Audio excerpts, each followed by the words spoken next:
Hello, everyone, and thank you for joining week one of Therapeutic Fasting, learning all about how to fast and joining in doing one-day fasting. So what I thought I'd do to start off with is I'll just share a little bit on our screen here of the notes that you'll get, and then we're going to do a little exercise. But first of all, so that's why I wanted you to have pen and paper or pencil and paper, whatever you wanted. Okay, so let me share my screen and get us started. So these will be the notes that you'll have. So welcome to our Therapeutic Fasting Online starting tonight. Okay, and you might remember, Alexis, that I have a little saying is how you do one thing is how you do everything. I think I brought that into the introduction, but if I didn't, that's one of the things that I talk a lot about. How you do one thing is how you do everything. So you might want to have a ponder on that if you haven't already.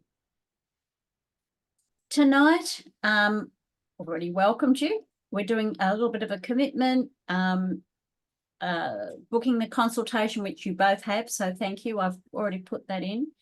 We're going to talk more about fasting and trying to get our heads around it.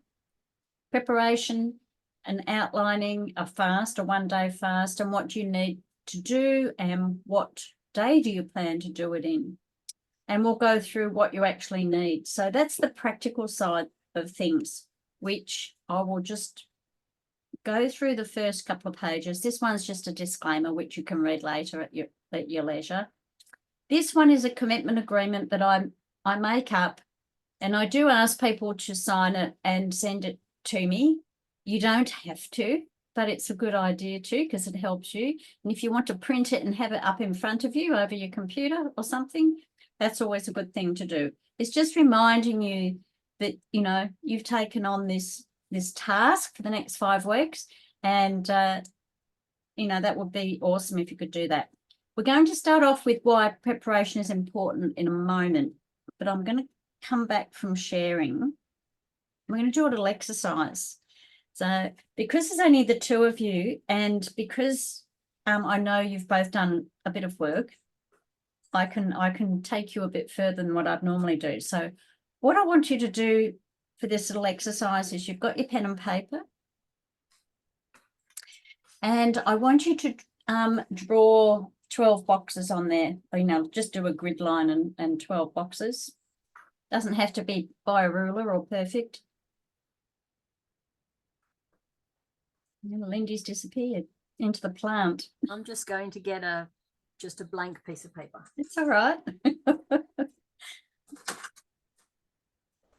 So you've had an eventful day, Alexis. Yeah, a little bit.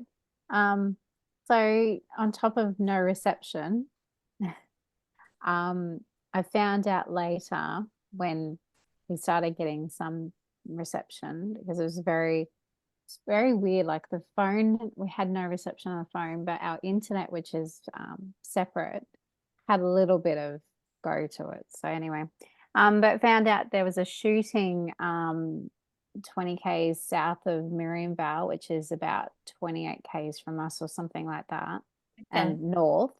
And then to top it off, this afternoon there was a crash at Mundiran Road, or no, Taclobaran, but they closed off Mundiran Road, like on the highway. So the school bus got to Mundiran Road and they had to go back to Gin. So and this is, you know, with bugger all reception. So long story short, some neighbors they were getting some of their kids and they grabbed mine as well. So I didn't have to go to Whoop Whoop, because to get to, because they had the highway closed, there was an alternative road, but it was a dirt road and it's horrible to drive on and it takes longer. Yeah, they grabbed them for me, so that was nice. I didn't have to go anywhere. Oh, well, that's good. That's good. Yes, it was eventful. Good to have neighbours, good neighbours. Yes. Yeah, and they are really good. That's excellent. Okay, All right, so we were talking, so I don't know if you've got your bit of paper there, Alexis. I know Lindy's probably done hers while we were talking. I saw her doing something. Just to draw a bit of a grid and yeah, okay. Doesn't matter how it is, you can have more than that if you want, but I think that'll be enough. So let us know when you're ready, Alexis, and we'll Yep. start it. I'm ready. Okay, so what this exercise is about is we put a lot of meaning on different things in our life. You know, it could be anything from, well, we're all mothers. We can all say that, but between the three of us, and we're all daughters and, you know, et cetera, et cetera. But what I want you to put in each box is something that you have put yourself in a box with. Now, what I mean by that is, say you may have been diagnosed with something many years ago or over the years, pop that in the box. You might have had someone pop you in a box and said, you're not, you know, you're not this, or you are this, or whatever. So if you can think of 12 things in the next few minutes, and just pop your hand up when you've finished. Okay.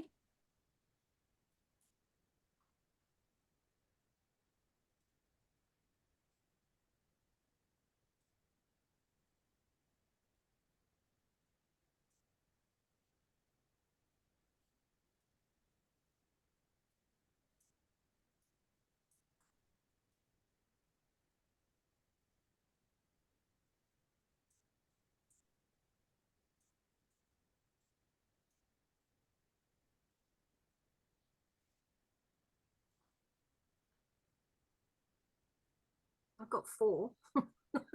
That's all right. You've got a few minutes. You've got a few minutes. I'm thinking as well. So, okay, we can take 5 minutes to do this. It's whatever's come up for you during your life. Could be something at school, could be something someone said that still stays with you. And it's like put you in a particular box. You put yourself in there.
Just give it a couple more minutes.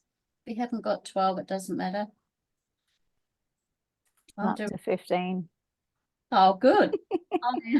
I I just kept going. It's all right. I'm still going, so give me another minute. I'm just looking for the name of something.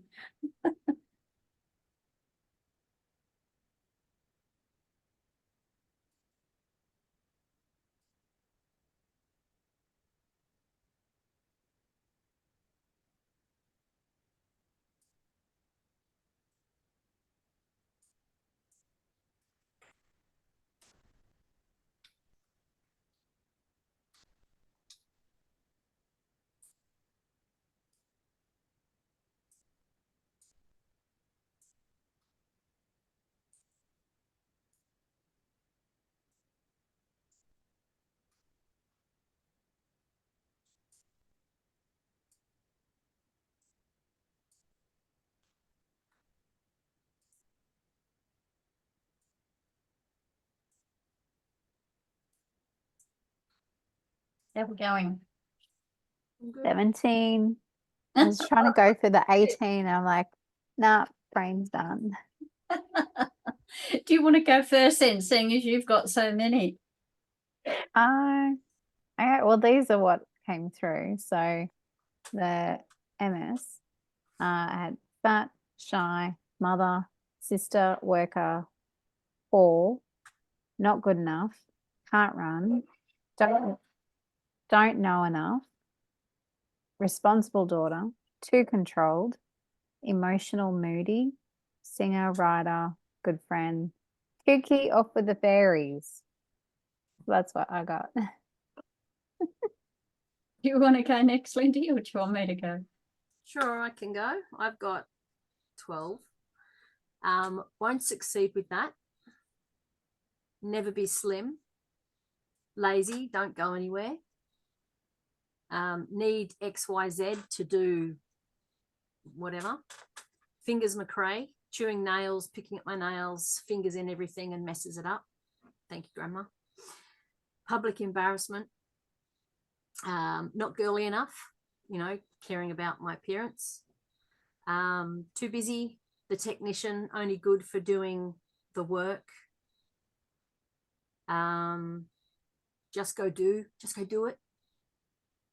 Not doing enough and not supporting self. And that I wrote backache on my feet. Okay. They're both great. But before I read mine, I just want you to write down if there's anything you've been diagnosed with over the years. If you haven't, that's fine. But if you have, put that in there too. Because that's like putting you in a box of something. That was the first thing I said. That's the first thing you said, yeah. Lindy had some good ones. I'm like, I didn't even think of those. Well, you can add to them. You can add to them if you want. Because it's like my brain didn't even go off those tracks. I'm like, oh yeah, I've been called that. Oh yeah. It's like the little light bulb, like, oh yeah, you've been ignoring that. Okay, yeah. Cool.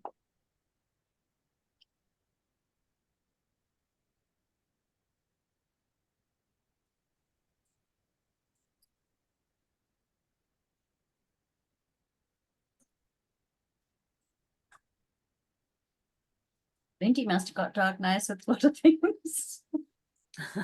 Well, I've put the ADHD and Aspie in there, back injury and foot. Yep. Right. Whatever you've been labelled in your life, basically. Yeah, tonsillitis was something I had as a child a lot. Yeah. But I guess that was a label. Me too. I actually had my Just tonsil. listen to me and then I won't get it. I had my tonsils removed. I think I was about 11. So, yeah. I was 7 and they bodged it up. What did you have removed? Your tonsils? Yeah, tonsils and adenoids removed. Yeah, good on them. And I still snore, apparently. So, I'm just going to read you mine. Oh, no, Mhm. actually, read me your extra ones first.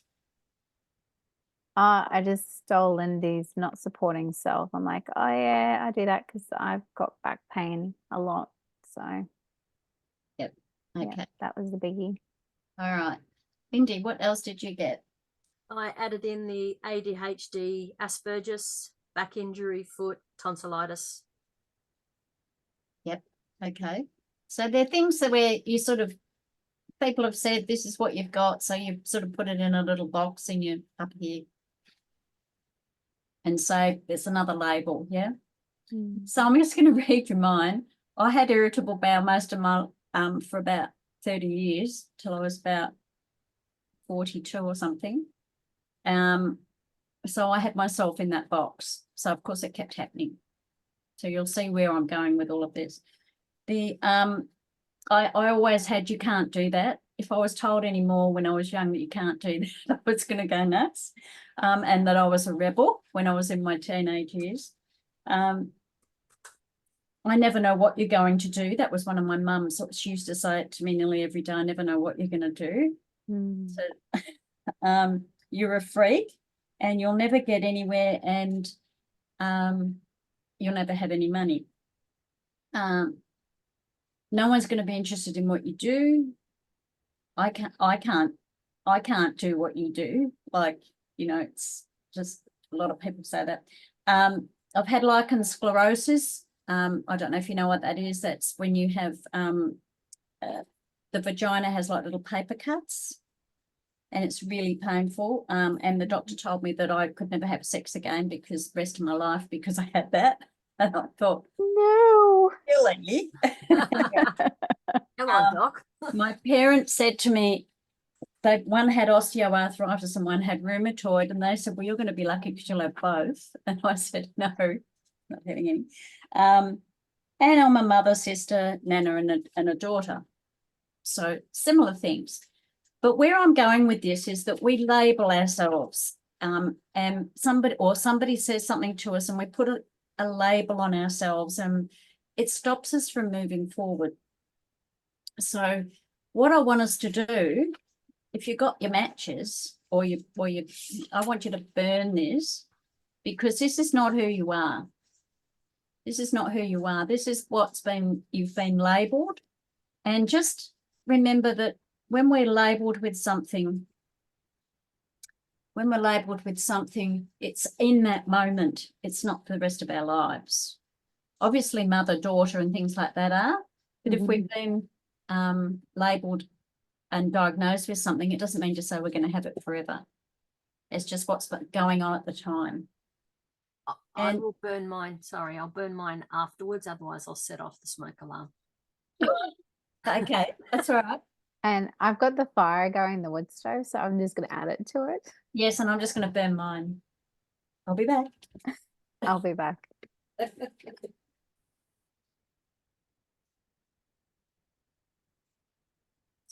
don't want to burn matches. Where are your matches? All right, so I go outside and burn this now then. Is that the goal? You can go outside and do it if you want, then it's done. All right, I'll go do it.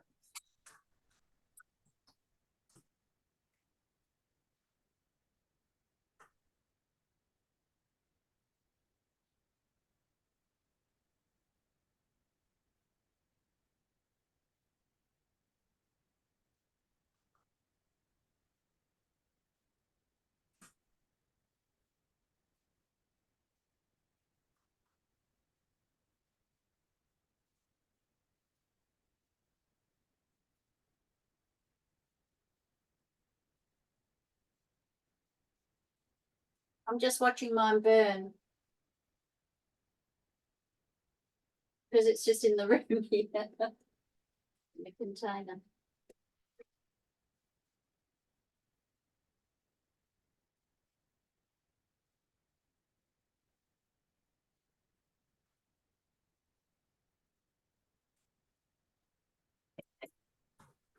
Lindy will be back in a sec. She's just gone out the back door to put her set hers alight. Nice. She's back. Uh-huh. There you go. A bit of fun. It's a bit of fun, but it's also like a little ceremony to start with, because we are not what we're labelled. And unfortunately, we take on everything we're labelled. It's a little bit like even when we've all had children, say a nurse has said something like, oh, you know, your baby's chubby or got big ears or whatever they've said. Mm. You remember it for the rest of your life, yeah? And you're constantly looking and going, they really got big ears, or it's just, you know, or something like that.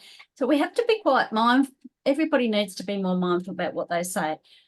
On the other flip side is that we mustn't take things personally, and we're trying to dislabel ourselves. Okay. So when we do fasting, one of the things is that we let go. Now we just let go of labels. We can't let go of what's gone on in our life, because that's our history. That's part of us. But we just minimize it and we make it very small. And we have to understand that whatever we have been labelled at the time, say someone was mad at you and said something, it's not for the rest of our life.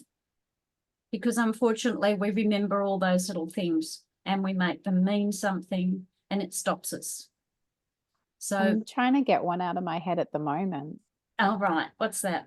My grandfather told me when I was a teenager, it came down to, I don't even know what I was eating, but it's like a moment on the lips, forever on the hips. And because it rhymes, it got stuck in my head. And it constantly, it comes back to me. And I'm like, no, I don't like it. Go away. So I have tried tapping, but Yeah. So you can flip it and just go, that's what he said. It was about him or something. It's not about you. Mm. You know, it's just flipping these things so that we start to understand, because that's when we were younger and we were children and we took things a lot more personally. But it's just making it different if it comes up. Yeah. It's like being diagnosed with something that's at that particular time, but it doesn't mean to say you've got to have that forever. Mhm. It's the same thing when someone says something, you know, you might have had big ears when you were born, but they could just be normal ears. So it's the same thing, but all these silly little things mean a lot, and people put such a big meaning on them that they can't move past them. Mm. And it irritates them and they build up, and then, you know, that's it. So I hope you're with us, Lindy. I am. I can see you. I know. So that was just a little exercise to get us started, because when you are doing your fasting, and especially when because you've both done enemas, or Alexis, you've done them, haven't you? Mhm, yeah. When you're sitting there and letting it all go, just allow yourself, breathe and say, I let go of everything I do not need. And in that process, you're slowly letting all those things go into the background so that they just don't mean anything, and you can get on with things. Mm. So fasting has that ability as well, you know, and we're all trying to get rid of some things, aren't we? Well, not get rid of them, but, you know, get them quiet. Okay, so that was all that reasoning behind starting off with that. So thanks for playing along with that. Now, when we talk about fasting, we're talking about preparation. Now, why is it so important? Now, these are in your notes anyway, but it is extremely important because everybody's at a different place in their life. They could have just been unwell. They could have had something for a very long time, or had it labelled and it's still playing in their mind, so it's still happening. Or many number of things. But why we're working, or why it works with the mind, is that we really want to understand what we're doing. So that's why I did that little exercise, because it's also a process of letting go of what we don't need. So it's also about understanding what we're doing and why we're doing it. So we'll chat about that in a sec. And that's working on the mind. and we're working on the body. We want to understand what it's actually doing to us and why certain remedies are given and why we do things a certain way. So it's understanding all about that too. And we'll be going through all of this. And then there's the spirit part of it, which is really why we do fast, because we want to elevate our spirituality. We want to be able to connect more. We want to be able to just move ahead with whatever it is that our spirit desires, or our soul purpose, or whatever you want to call it. Because it doesn't matter where we come from, we're all a spirit housed in a body, and that body is our vehicle in this life. And we have to look after that vehicle just as we do our car. Because if we don't, it's not going to keep going forever, which it doesn't anyway, but it's going to stop and start. And, you know, a car's not going to go forever either, is it? It's got a lifespan of, I don't know, it could be 100 years if someone's really looking after it.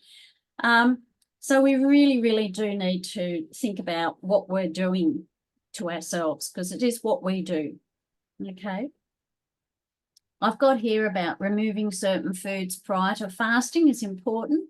And the reason I'll talk about that now. The reason for that is that when we start fasting, we don't want to be heavily laden with a whole lot of heavy foods we've had the day before, or if you're doing a 1-day fast, we're just talking about 1-day fasting here, because you're going to make it twice as difficult for your body on the day you're fasting. So if you can alleviate, you know, the body having to work so hard, it will give you a better clean, is probably the easiest way to talk about it. You get rid of body aches and all sorts of things. And I've got outdated thought patterns there, which is what we sort of started with. And the other part is that after fasting is just as important as the preparation and the fasting, because we don't want to go straight out and have a hamburger, not that either of you probably would. We don't want to go straight out and do that sort of thing. Otherwise, we're negating what we've just done. We've actually cleaned our body.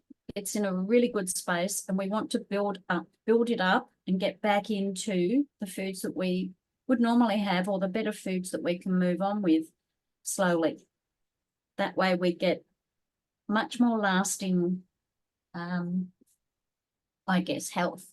Health lasts for a lot longer before we have to do another clean, because it doesn't matter even if you're really, really 100% about doing this, everybody falls off the bandwagon because we're human. And no one's expecting anyone to be perfect. Whether you choose to be, you know, eat meat or be a vegan or vegetarian, there's still foods within there in those particular regimes that are still not going to suit you. And you don't know the sources of everything, and, you know, we can go on and on about that. So that's one of the reasons we take time to build up the body properly, so that it's now ready and the immune system is in a really good space to deal with whatever's coming its way. So as I've got here, it helps with mental awareness and clarity, body awareness and cleansing, and your spiritual intelligence. That's just where you connect to, and all the other things encompassed in that. Some of the other things it does is it overcomes the attachment to food, which everybody has. It's no one's immune from that, I don't think. Some are just on different levels to others, that's all. It cures mental and physical stagnancy. So, you know, if you've got poor appetite, or you're fatigued, you know, a lot, or you've got really bad depression, poor sleep, and lots of other things, it'll really help you. I'm going to share something in a minute which has happened to me today, which I'll talk about. So spring fasting rids the body of the heavy, fatty and salty foods of winter, and autumn eliminates the residues from excess sweet and cooling foods of the summer that sometimes don't get eliminated enough because they're cooler foods. So the most important thing is the attitude and that you have and the learning that you take on, because learning all about therapeutic fasting is a lifelong practice. So I'm just going to stop sharing and come back to you there. Do that. So I want to talk about. So has anyone got any questions before I launch in a little bit to those things? Not a question, but reflection. So you talked about the car, and I laughed because my car sits there not getting driven a lot. So it doesn't get a lot of attention. And then when I did go to drive it, its tires blew out on me because I hadn't looked after it, because it sat for so long not being used. And that was the thing. Then the fan belt all decayed, and you know, because it's a really, really old car, but it gets me by. So I'm looking at it going, wow, that's reflective of how I'm being. I don't feed it a lot. I don't love on it much. I don't go out in it much.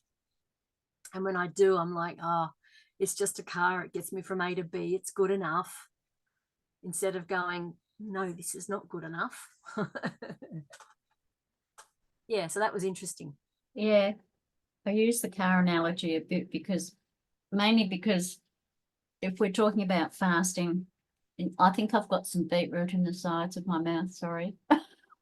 Can't see it. Because I had a juice before. Because twice a year, if you can do a fast twice a year, spring and autumn, you'll keep on top of all your health issues.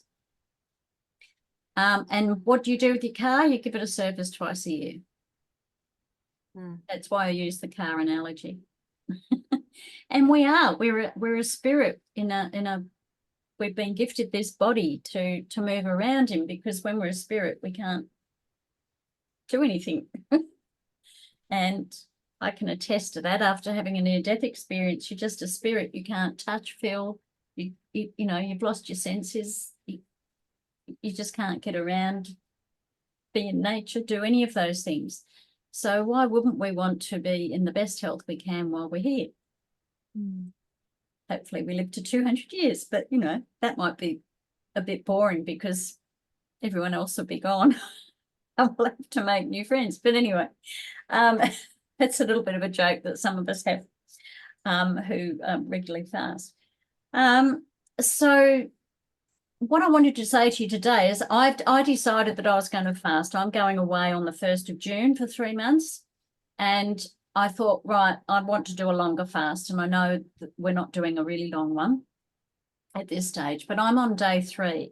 Now I fell over really heavily and hurt my breast, was totally bruised. It was really heavy. It really knocked me out. All down my right side. I've cracked a rib and I've got tennis elbow because I must have hit it or something on the other side. This is day 3 of my fasting and that's all gone. Yesterday, it was actually more painful, which is quite often what happens. The reason I'm telling you this is because anything that you've just had recently will come up first and be, you know, it will feel like something's getting worse only for a day or 2. And then everything starts to feel better. So that's why sometimes people give up on fasting, because they feel like everything's getting worse. So I just wanted to give you that bit of a tip there. So the other thing is that I want to just share with both of you is, because you've both done a bit of work, if you want to, we can, after we've had our sessions and we've got a 1-day fast under our belt, if either of you wanted to or both of you wanted to, we could head into a 3-day fast. We've got plenty of time in 5 weeks to do that. So it might be something you might want to do, it might not be, but it's just another option. Because I'm only working with 2 of you. It's a bit hard to handle when I've got a lot of people. But that's just an option. So keep that in mind when you talk to me. Or you might just want to stay with the 1 day. Yeah. I want to go longer, so that shouldn't be a problem. Well, that's okay. That's okay. I'd like you both to, while you're in this 5 weeks, because it'll take, by the time we get organised and we do it, it'll take that amount of time probably just to do the one. Because it's a 3-day fast, but you've got to prepare for it, and you've also got to break the fast. So it's going to go over about probably 10 or 11 days going on. So it's not just about doing the fasting. So that's just another option I wanted to offer both of you. So on that note, I think I've gone through everything there. Does that all make sense, what we've talked about so far? Mhm. Yeah. Let's get back to sharing the screen. So we talked about the mind, understanding why we're doing it, and we'll talk every week. It'll make more sense. Yeah. And you've got plenty of time to ask me questions because there's only the 2 of you. So it's good. Understand how the process and remedies affect you. That will depend on what remedies you get. So always ask till you're really happy, so that you really understand what's going on. And then, your body can only be more energized. It can't do anything else. So I'm just going to show you now an example of a sheet that you would get for fasting for 1 day. It might look a bit complicated to Alexis. I know Lindy's seen this before, but basically that's pretty good. it spells everything out. Basically, it's telling you the day before what not to have, when to do an enema in the evening. These are possibly the tinctures you might get, but they may not be. But it's just giving you an example. And then what to do the next day, because we're just going to be doing juicing for lunch and dinner, and a herbal tea for breakfast, and one for afternoon tea, and one later in the evening. And the next day, you finish off with an enema again. Sorry, I missed the enema you do one the night before, one in the morning of when you're fasting, and one the next day. And then for the rest of that day, or at least till lunchtime, just have something light. And that's just a 1-day fasting. Now, some people, I'll stop sharing again. Some people do this on a regular basis every week. I do know people that do this. I don't. It doesn't ever seem to happen. And it's not difficult. It's just difficult for my life because I work outside, and, if I'm home all the time, it would be easy. I choose to do a 3-day fast every couple of months and a longer one in between. But just bear in mind, I've been doing this for 28 years nearly now. So it's, it's a long time. But if you can get your head around doing a 1-day fast, even if it's just once a fortnight or once a month, it really, really does help, because you're helping your body all the time, giving it a rest once a week. Because think of it, we never give our bodies a rest. We think we might be, and I should explain perhaps here while we're talking about enemas and why we would do an enema. You've probably seen in the past pictures of yogis who fasted. I don't know if you've done yoga, and they're prostrate on the bed, because that's what they have to do. They have to really rest and everything, because they don't incorporate enemas. So the reason we incorporate enemas is so that we clean the bowel out. Because if the body starts to not eat, it's going to go to the bowel, and it's going to take it all back up into the bloodstream and make you feel pretty crappy. Yeah, it's going to go everywhere in your body to try and find something to keep going. This is over days. This isn't on a 1 day. But at the same time, if you do an enema, you feel really good because you've cleaned your bowel out. And the first few times you do it, some people don't look, but you can actually find things that have been on the bowel wall that have been released and let go of. So it depends. everybody's different. You may not want to even look, but that's fine. But that's what's happening. It's dislodging debris in the large intestine, so that at least that's clean. And if that's clean, you're going to look brighter, and that in the face, your eyes will be brighter and everything else, because we're not bogged down with stuff all in our large intestine. So that's one of the reasons we do enemas. We also do them with a particular amount of water, a particular temperature, and particular herbs for reasons, because they're tailored for the person. So sounds a bit crazy, but if you do an enema that's too hot, it will just go straight through the bowel wall, and you'll end up, I mean, it's not going to hurt you, but it'll end up where you don't want it to, and it won't be cleaning the wall. If you do it too cold, it won't dislodge everything on the bowel wall, and you'll get a little bit of a clean, but you won't. So that's why the temperature is important. Yeah. So that's it really. And I know, have you actually done them at home, Alexis? I know you've done colonics. Yeah, I actually did one this morning. Because I had been doing the coffee ones, but I didn't want to do coffee today. And but I hadn't had an emotion in 4 days, so I kind of felt, I don't eat a lot of actual food, but obviously your body still, because I drink a lot of chicken soup, but there's still mass of some sort. So yeah, and I needed some help, so I got some help. Okay. Yeah. So, and there again, that's just one of the things, isn't it?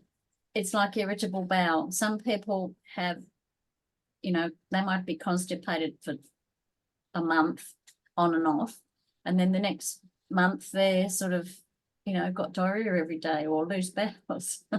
That's what irritable bowel is, because I never know what's going to happen. So we want to get everything back on an even keel. Same whether you're constipated a lot or whether you do have loose bowel motions more. That's what we're after, is really balancing all that, because if that's balanced, your mental status is more balanced. So, that's one of the things that they do as well as help you to let go. And sometimes when we're doing enemas, we're trying to hurry because we're short on time. So the best thing to do is try and do them, give yourself a little bit of time. I mean, they don't take that long once you get your head around doing them, but it's just allowing everything that needs to be let go of to let go. Don't hold on and say, oh, that's enough, I've got to get going now. I'll have to do the rest later or whatever. Basically it won't let you anyway, but it's sorry, it's a moth. Yeah, so it's just a practice that you get into, and I'm talking to the converted here a little bit, but just to a little bit about what they do and why we do them, and why we've got the temperatures and the etc. Yeah. My last enema I did. Oh, sorry, Alexis. No, you're right. I'm finished. I did it with a litre. I did a bicarb because that for me is my quick and easy one, because I don't have to prepare it the night before. But it felt like 3 litres came out. Like I had a massive clear out. I just was like, where is all this coming from? So it was like. So when did you do that one? That was this week with Kirsten. Oh, you did one, did you? Yeah. Oh, I did one that day. I put in my photo of me from the floor. Okay, that's my fault. I've been a bit preoccupied. You'll see that in the group, Alexis. We came on a call, and it was the group encouragement of doing enemas. So it's like, yeah, we send a photo, and it's not a photo of the tube up the bum, but it was a photo of me lying on the floor, looking up at the bag, going, I'm here. So it makes it a bit more fun. But yeah, that was a huge, and I felt so much relief from it. And it's like, oh wow, I've just lost 20 kilos. I wish, but that's what it felt like. I felt that much lighter. Yeah.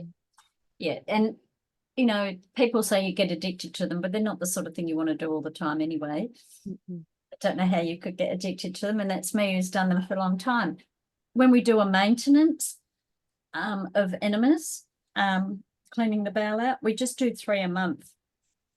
We wouldn't be doing any more of that in between, Mm. you know, and you don't have to do that many, but you wouldn't do any more than that unless you're actually doing a fast or something.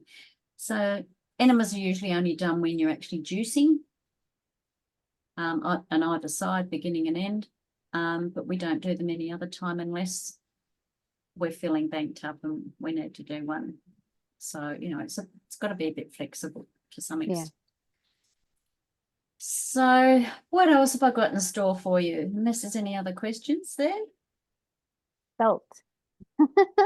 What was that? Oh, the salt. Salt. Oh, we're doing that at the end. So can Okay.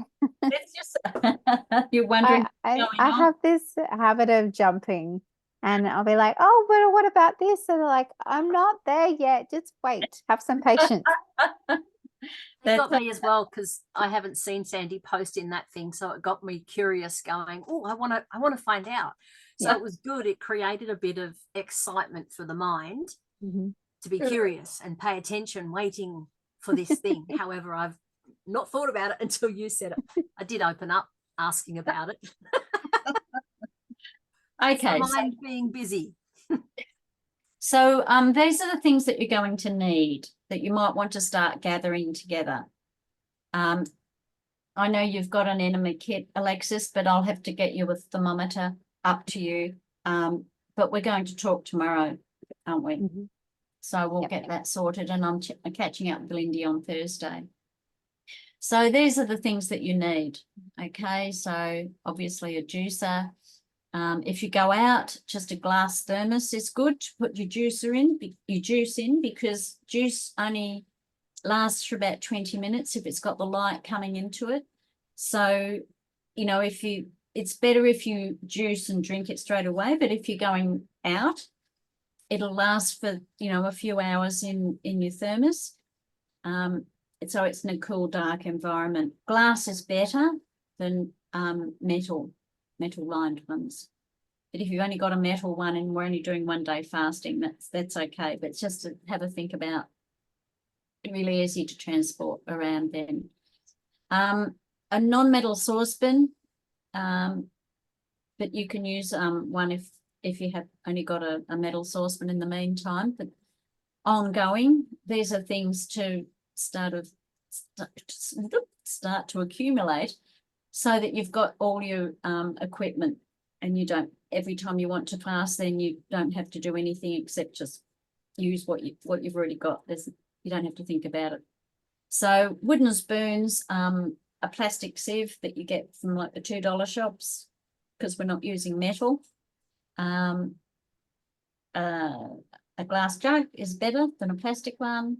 And a casserole, a normal casserole dish, small casserole dish is okay to cook your herbs in, because they need to go in the oven. And as I've said there's some, you will get some herbs, tinctures, to go with your enemas, and teas. And there may be some other remedies given to you. Depends what's going on for you. As I said, I've already said that.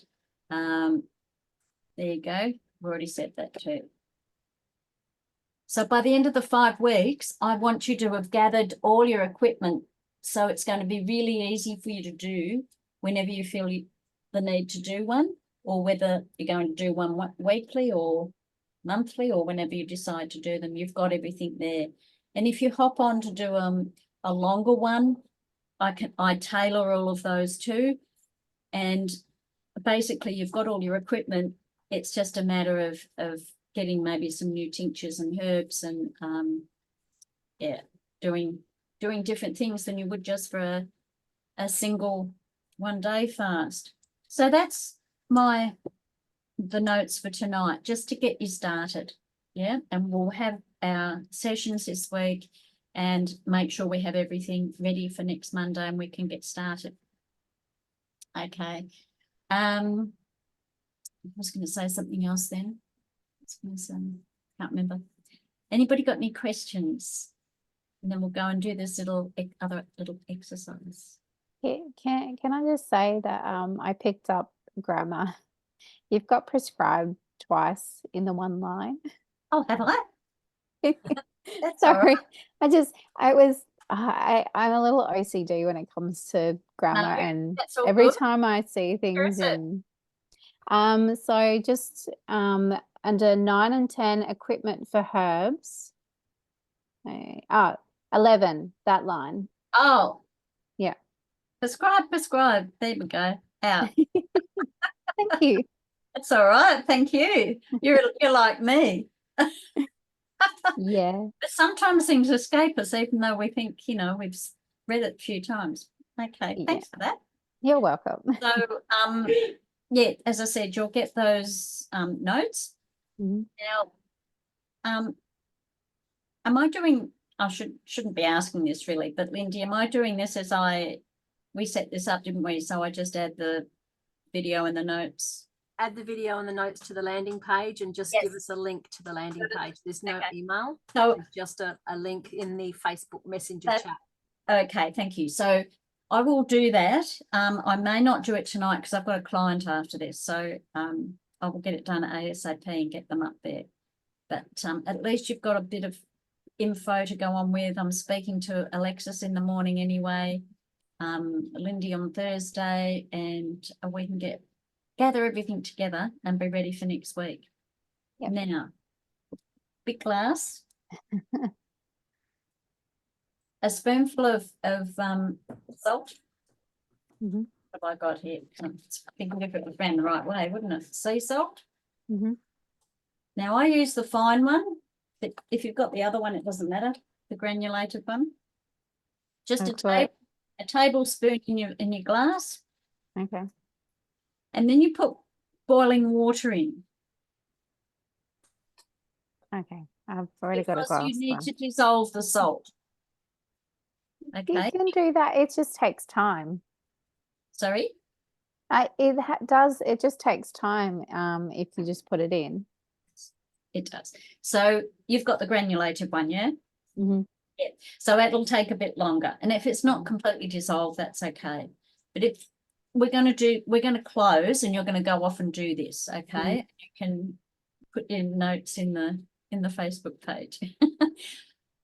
But what it is you've got this lovely glass. You're going to have it filled with a tablespoon of salt and some water. And you can top it up with cold water if you want, so it's not too hot.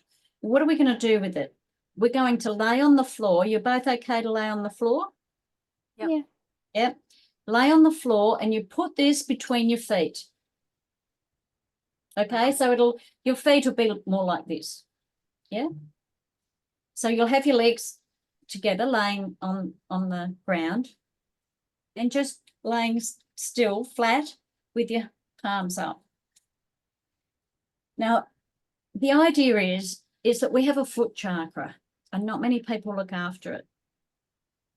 They don't even think about it. They only think about the root chakra and up. But we have a foot chakra that it needs cleaning regularly. Okay. So we put this glass with the hot water and the salt between our feet. Now we just do some rhythmic breathing. Now you can do whatever breathing comes to you. It doesn't matter.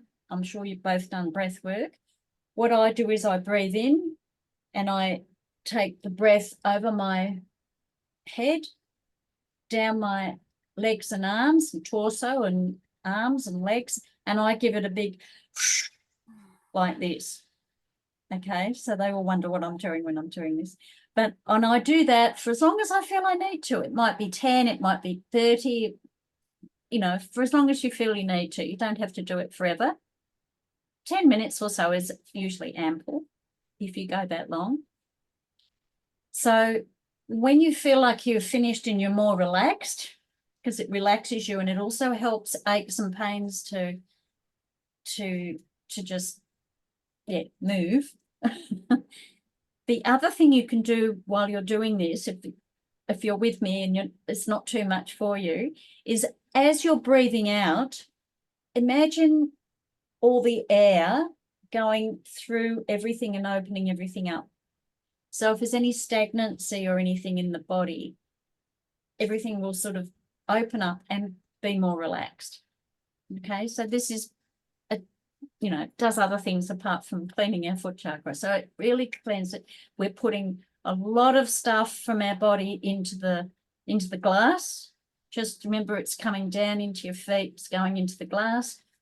And then when you're finished, you just sit up and you do a rotation with your hand around the top of the glass and around your feet 5 times, and then throw it into the glass. And I usually do it 3 times for this hand and 3 times for the other hand. And I'll just gather all the energy up, throw it into the glass, then go and wash the glass out so no one drinks from it, because you don't want anyone drinking from that glass. And that's it really. But it's really a powerful one. And if you've got you've said you've got a bit of a problem with your back. I'll find out more about that tomorrow, Alexis. So you're all right laying on the ground? I'm gonna grab my yoga mat, so that'll be okay. So because if it's really not good for you to lay on the ground, you can sit in a chair and do it. You just put the glass between your legs, between your feet, and you can do it that way. But you get a better relax if you can get on the floor. Mm. Yeah. So that's what you'll be doing as soon as we finish here. Yeah. And you can tell me in the Facebook page what it was like, or just on Messenger, whatever you choose to do. Like homework. All right. And you can practice this. I will put the notes in to tell you more about this into the Facebook group. And yeah, you can read more about what you're doing and why you're doing it. Okay. Beautiful. Thank you. That's all right. It's all the start of just, letting go and cleaning. Yeah. All right. Shall Okay. see you tomorrow. I will see you in the morning. What time did we say? 9? Like 9 o'clock, yeah. Yep. So I'll see you in the morning, and look forward to seeing you next week. But in this call, and we get really moving along. Thanks, Sandy. Awesome. Okay, so I'm going to stop recording. I better stop recording, hadn't I? Where are we?